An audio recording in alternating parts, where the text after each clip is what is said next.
কোনে খোজ কাঢ়িছে বাবা এটা নুমে দিবা লাগে কলাৰ পে খালি খোজ কাঢ়ে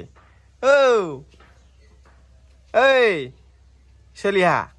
কৃভান কৃতিক চলিহা আমাৰ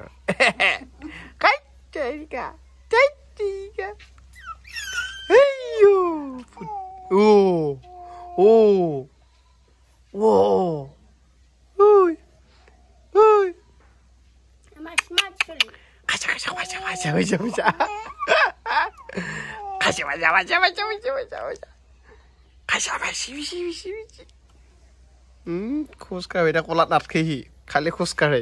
ক'ত যে আছে ৰিক্সা নাই ক'ত যাবি মাজুলী আছে গৰমো যাবি নি যাম চামগুৰি সত্ৰ আৰু দক্ষিণপাট সত্ৰলৈকে মায়ে এইফালে ওলাইছে ৰেডি নহয় আমাৰ দেউতা ৰেডি হৈছে নাই দেউতা ৰেডি হৈছে ইয়া দেউতা ৰেডি হৈছে ৰেডি চব ৰেডি দেউতা কিয়া সেই নহয় অঁ তালাটো ফুল বঢ়িয়াকৈ তাৰপিছত ইফালে ৰেডি গাইছ বঢ়িয়া খাই আমি যাওঁ দেই বাই বাই নালাগে দিয়ক মাৰিব বাই বাই চাই আছে এই আমি ফুবু যাওঁ অলপ দিন ডাঙৰ হোৱাৰ পিছত গাড়ী এনেকৈ ষ্টাৰ্ট দিলে আগত বহি পেলাই একপাক ঘূৰি আনিব লগা হ'ব কান্দা কাটা আৰম্ভ কৰিব যাওঁ দেই খাই আমি সত্ৰ চাই আহোঁ কি হৈছে তোৰ তই বেলেগ বেগ দেখুৱাই ভাই বাবা ক'ৰ বেগ কিনছা গুৰিয়াটি ৰাখৰ চিন দেখিছা এইখিনি হৈছে কমলাবাৰী ইয়াৰ পৰা ৰাইট চাইডে গেলি আমি আউনীআটী পাম চিধা গেলি আমি কমলাবাৰী ঘাট পাম আমি লেফ্ট চাইডে যাম গড়মূৰৰ ফালৰ পৰা আহিলে লেফ্ট চাইডে আমি যেতিয়া যাম তেতিয়া এইফালে চামগুৰি সত্ৰ দক্ষিণপাট সত্ৰ বেঙেনাআটী সত্ৰ এইবিলাক পাম হা এইখন বেনাৰত চব লিখা আছে কি পাম সেয়া বেঙেনাআটী সত্ৰ ভোগপুৰ সত্ৰ চামগুৰি সত্ৰ দক্ষিণপাট সত্ৰ বনগাঁও অফলামুখ ঘাট এইফালে এটা ঘাট আছে এইফালে দিওঁ ব্ৰহ্মপুত্ৰ পাৰ হৈ এনেকৈ যোৰহাট যাব পাৰে এইটো অফলামুখ ঘাট বুলি কয় এইখিনি জেগা মোৰ বিৰাট ভাল লাগে তলে তলে ৰাস্তাটো এইফালে এটা মথাউৰি টাইপ আৰু এইফালে ব্ৰহ্মপুত্ৰ নদীখন ঠিক আছে এয়া ব্ৰহ্মপুত্ৰৰে ধৰক এইফালে অলপ দূৰ আছে কিন্তু সেইবিলাকৰ পৰা পৰে মোটামুটি একদম বৰ ধুনীয়া লাগে এইখিনি জেগা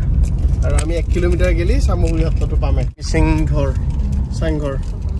তলত খেতি ধুনীয়াকৈ নতুন ঘৰ বনাই আছে ধুনীয়া ঘৰ এইফালে আকৌ ঘৰ আছে ইয়া এইফালেও মায়ে মুখাখন পিন্ধিবি নে এখন দেউতা পিন্ধিবি নে মুখা এখন বঢ়িয়া হা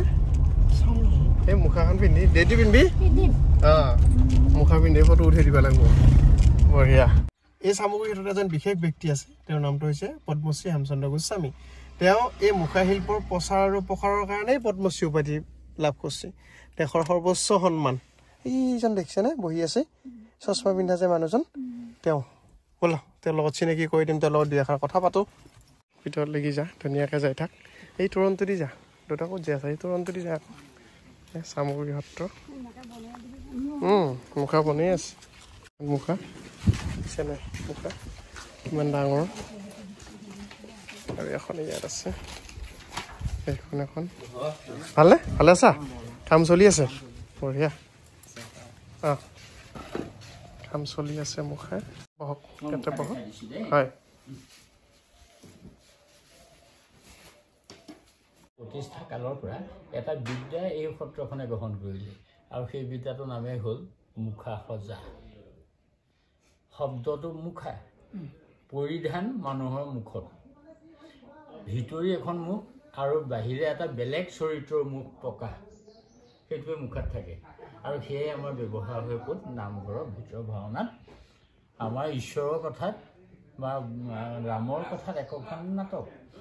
আমাৰ মুখে প্ৰকাশ কৰিব নোৱাৰা যিবিলাক চৰিত্ৰ থাকে সেইবিলাকহে মুখা হয় তো বাকীবোৰ মেকআপ হয় গতিকে সেইটোৱেই হ'ল আমাক দি থৈ যোৱা এজনে আমাৰ গুৰু অসমৰ মহাপুৰুষ শ্ৰীমন্ত শংকৰদেৱ গুৰুজনাই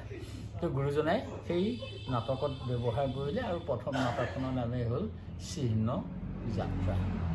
আমাৰ প্ৰথম অসমৰ নাটখনৰ নাম চিহ্ন যাত্ৰা যিহেতু হাতে কামে কৰি গুৰুজনাই নিজে অভিনয় কৰা এখন নাটক নাম চিহ্ন যাত্ৰা এইটো 500 বছৰ আগৰ কথা আজি 1500 শতিকা এটা সোণালী যুগ অসমৰ আৰু তাতেই গুৰুজনাই সেই চিহ্ন ছবি আৰু যাত্ৰা অভিনয় দুটা কাম একেলগে কৰিছে ছবিৰে সেই নিৰক্ষৰ মানুহখিনিক কৃষ্ণ জ্ঞান দৰ্শন দেখুৱাইছে আৰু নাটকৰ যোগেদি অভিনয় যোগেদি তেওঁ লীলা প্ৰকাশ ঢাক খাব আৰু এইখন মোক ইয়াত সোমাই দৰ্শকে দেখিব কেৱল এইখন ভিতৰৰ মানুহজনে যেতিয়া সংলাপ কথা ক'ব এইটো লৰিব আৰু ইয়াতে বাৰে বাৰে হেঁচা খাব অৰ্থাৎ আৰু তেতিয়াই মুখাই নামঘৰৰ ভিতৰত প্ৰাণ পাব কথা কোৱাৰ নিচিনা লাগিব আৰু এয়া হ'ল 5টা বিষয়ত আহি এখন মুখাৰ কাম শেষ হৈছে এটা নিপিন্ধা কিয়া পিন তই হাঁহ হৈ দুটাই কোনটো পিন্ধিবি ৰাক্ষসত দিব লাগিব দুটা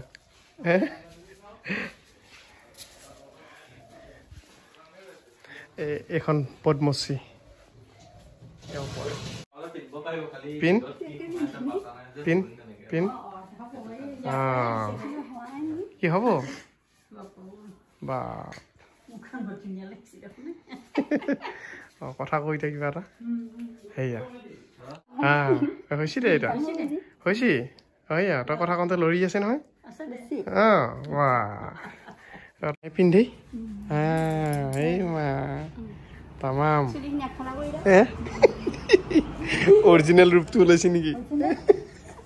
এই বা কিবা কথা কৈছো মাই হে আইয়া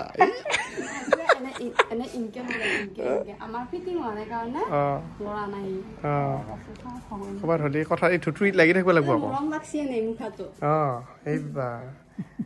চন্দিকা চলিহা তুমি দেখি আছা নাই এই বা দেউতাক দিছো পিন্ধি দেউতাক পিন্ধি দি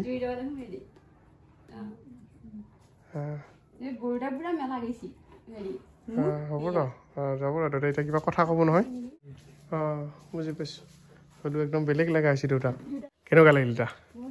ভাল লাগছে নে মাজুলী আহি হে আৰু বিভিন্ন ধৰণৰ মুখা আছে দেখিছেনে আপোনালোকে কিমান মুখা আছে চাওকচোন বিভিন্ন ধৰণৰ মুখা আছে বিভিন্ন ধৰণৰ ডাঙৰ সৰু একদম মুখাই মুখা শ্ৰদ্ধাৰ দুয়োগৰাকী ব্যক্তি এটা ওৱান ফ্ৰেমত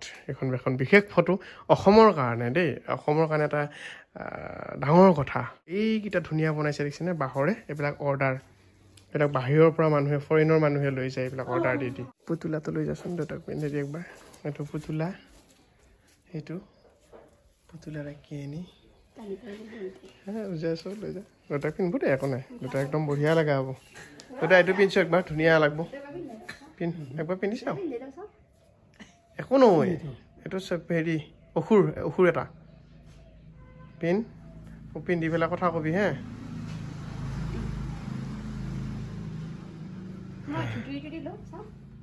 থুতুই দি ল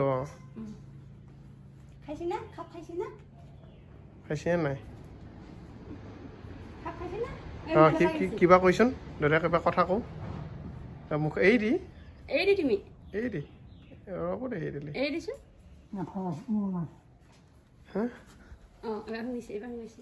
শুনিছি দেখোন এতিয়া কথা কৈছোন কিবা হাঁহি মাৰি দিছে একবাৰ নহয় এই দি এইখানে এই দি এতিয়া কিবা কথা কৈছোন মুখখন মেলি দি হেয়া দেখোন এতিয়াহে তোৰ মুখখন মেলিহে মেলা যাব তাৰমানে বা মুখা খোল এতিয়া মজাকে এতিয়া তই কাৰ মুখা পিন্ধিলে গম পালিয়ে নাই পুতলাৰে কি আনি এখন মুখা বনাই আছে দেখিছেনে ইয়াৰ গোবৰ আৰু এইখন এখন মুখা হ'বগৈ সেয়াই আৰু এনেকৈ বনোৱেই এইখন এখন ইয়াতে চাওক সেইবিলাক বনাই আছে আৰু ইয়াত মানে বিভিন্নজন ব্যক্তি শিকেতো তো গতিকে ইয়াত এটা ৱৰ্কশ্বপ হৈ আছিল 1 মাহৰ তো ৱৰ্কশ্বপৰ শিকি পেলাই তেওঁলোকেনো কি বনালে সেইখিনি মই দেখাই আছোঁ ভিতৰলৈকে চাওঁ বঢ়িয়াকৈ দেখাম ৰ'ব দেই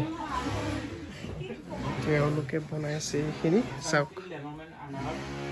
1 মাহত এইখিনি শিকিছে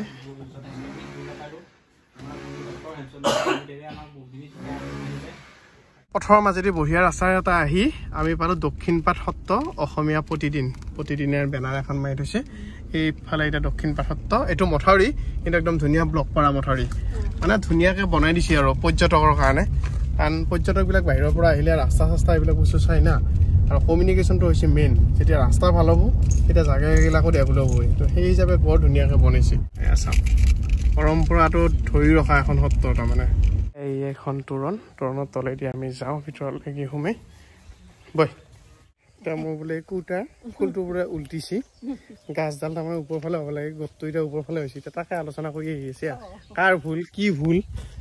পাৰ তই এনে ইউনিফৰ্ম নে কি বেমকাটি ইউনিফৰ্ম আনিছি দেখোন কালাৰ মোটামুটি মিলি গৈছে পৰিৱেশটো চাওকচোন বিৰাট ধুনীয়া দক্ষিণ পাটৰ এইফালে এটা ডাঙৰ পুখুৰী এইফালে এটা পুখুৰী আছিলে এইটো চাফা কৰিব লগা হৈছে নি ভাল লাগছে ন ইয়াৰে খুঁটাবিলাক দেখিছেনে ধুনীয়াকৈ আৰ্ট কৰা আছে এইফালে দেখিছেনে বৰ ধুনীয়া আৰ্ট কৰা যাওঁ ভিতৰৰ ফালে সোমাই যাওঁ এই ভিতৰত যিমান এনেকুৱা ক'লা আপোনালোকে খুঁটা দেখা পাইছে চব বোলে কি সৰল পদ্ম হয়নে পদ্ম সৰল পদ্ম গছ নহয় তুলসী অকল এই গল্ডেন দুটা মেইন খুঁটা দক্ষিণ পাট সত্ৰ সেইকাৰণে মোৰ ভাল লাগে ধুতি নিপিন্ধা মানে চুৰিয়া একদম ভিতৰত সোমাব নিদিয়ে এতিয়া মই চাওক মই কুৰ্তা পিন্ধি আছোঁ লগতে পাইজামা পিন্ধি আছোঁ নহয়নে এইটোও এলাও নাই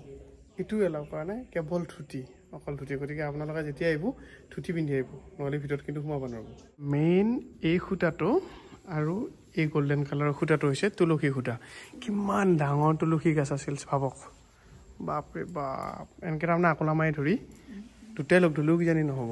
কৃষ্ণ কৃষ্ণ কৃষ্ণ বহু চানা দিছি ক'লা ক'লা সেইকেইটা চা ক'লা ক'লা চানাকেইটা ই অকণমান সেইকেইটা ক'লা ক'লা চানা সৰুকেইটা ইয়াত এটা মিউজিয়াম আছিল দক্ষিণপাট সত্ৰত সেইটো আজি বৰ্তমান বন্ধ হৈ আছে বিৰাট ধুনীয়া তাত মানে বেলেগ বেলেগ কালেকশ্যন আছে বহুত ধুনীয়া ধুনীয়া একদম পুৰণা দিনৰ ৰজা মহাৰাজাসকলে ব্যৱহাৰ কৰা বস্তুবিলাক আছে এইটো চাব লগা মানে আৰু এটা কথা মই গম পাইছিলোঁ নেটত যে এণ্টায়াৰ মাজুলী গোটেই মাজুলী নদীটোৰ ভিতৰত প্ৰথম যিটো পকী ঘৰ সেই পকী ঘৰটো এইখিনিত আছিল মানে দক্ষিণপাট সত্ৰত মাজুলীৰ ভিতৰতে প্ৰথম পকী ঘৰ কেনেকুৱা এইফালে ব্ৰহ্মপুত্ৰ কিন্তু এইটো খুঁটি এইটো ব্ৰহ্মপুত্ৰ শুকাই গৈছে এই জাউবন যে দেখিছে তাৰ সিপাৰেহে মেইন এইফালে দলং পায় এই দলঙৰ খুঁটা এইবিলাক এইফালেদি যোৰহাট ওলাব পাৰি আৰু এইফালেদি যোৰহাট যোৱা দলং এখন এই চাবোন দেখিছে নেকি ডাঙৰ ডাঙৰ নাই ওলোৱা এই খুঁটা দেখোন টাইম লাগব এইয়া আমাৰ দক্ষিণ পাটৰ মাহী এতিয়া আমি ঘাটত যাম মজাকে ঘাটৰ এনজয় ল'ম ভাল লাগে আৰু ধুনীয়া এয়া জাহাজ আছে মাছ আছে একদম মজা বৰে গৰুবিলাক এটা বান্ধে দেখিছেনে সমূহীয়া গোহালি মানে এইটো গলিঘৰ আমাৰ ছাগলী গৰু চব মাহীহঁতৰ ঘৰত কুকুৰ চানা বা কি আৰামত শুই আছে কি আৰামত শুইছি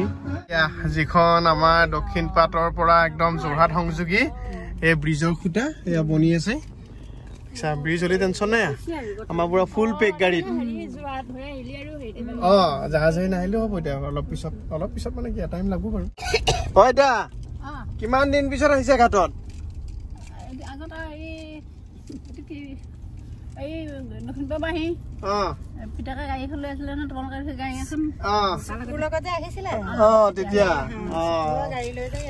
বেলেগ জোচ মোক কৈছে ঘাটলৈকে বোলা ঘাটত যাওঁ না আগৰ মানুহ না ঘাটত আহিব মন কৰে সেইকাৰণে ঘাটলৈকে লৈ আহিছো ইয়াত অফলা মোক ঘাটত আহি পালো বহুত বছৰ আগতে দেৱাশিষ বৰঠাকুৰ আৰু মই ভাড়াঘৰৰ মোন এইফালেদি পাৰ হৈছিলো দেৱাশিষ যে ইয়াত ৰাস কৰিব আহিছিল এই বনগাঁৱত তেতিয়া বলক এতিয়া আজি ঘাটলৈকে লৈ আহিছোঁ ফুৰাবা এতিয়া বোলে সেই ৰৌ জাহাজখনত ফটো উঠে এখন ৰৌ জাহাজ বহুত ডাঙৰ আৰু এখন আহি আছে চা এইখন চা এইখন আহি আছে ডাঙৰ জাহাজ বেলেগ একো নাই জীৱনটোতনো কি আছে আজি আছোঁ কালি নাই পৰহি ঘপকৈ পৰি আজিকালিতো চৰাই চিৰিকটিতকৈও ভেলু নোহোৱা হৈছে মানুহৰ জীৱন গতিকে কেতিয়া মৰি যাওঁ ঠিক নাই থকা দিনকেইটা একদম এনজয় কৰি থাকিম এতিয়া মা দেউতাক লৈ আহিছোঁ মজাকৈ ফুৰাবা তাৰপিছত ইয়াৰ পিছত আকৌ বেলেগ বেলেগ জেগাও যাম এতিয়া মাকে দেউতাকে এই ডাঙৰ জাহাজখনত ফটো এটা উঠাই দিওঁ এইয়া এইফালে দিয়া কি ধুনীয়া লগা হৈছে দেখিছেনে পৰিৱেশটো পুৰা সূৰ্যটো ডুববাৰ সময় হৈছে ধুনীয়া লাগি গৈছে কি হ'ল মাই সেইখন ভুটভুটি বুলি নকয় সেইখন ডাঙৰ জাহাজে কি মজা লাগছে আইতাই লাল চাহ খাইছে মাহঁতে গাখীৰ চাহ দেউতাই গাখীৰ চাহ তই নাখায় আকৌ তাৰপিছত সেইফালে বাইদেউ আছে বাইদেউ গাখীৰ চাহে খাব চাগে ন গাখীৰ চাহ লাল আমি লাল চাহ খাম দেই আৰু এইফালে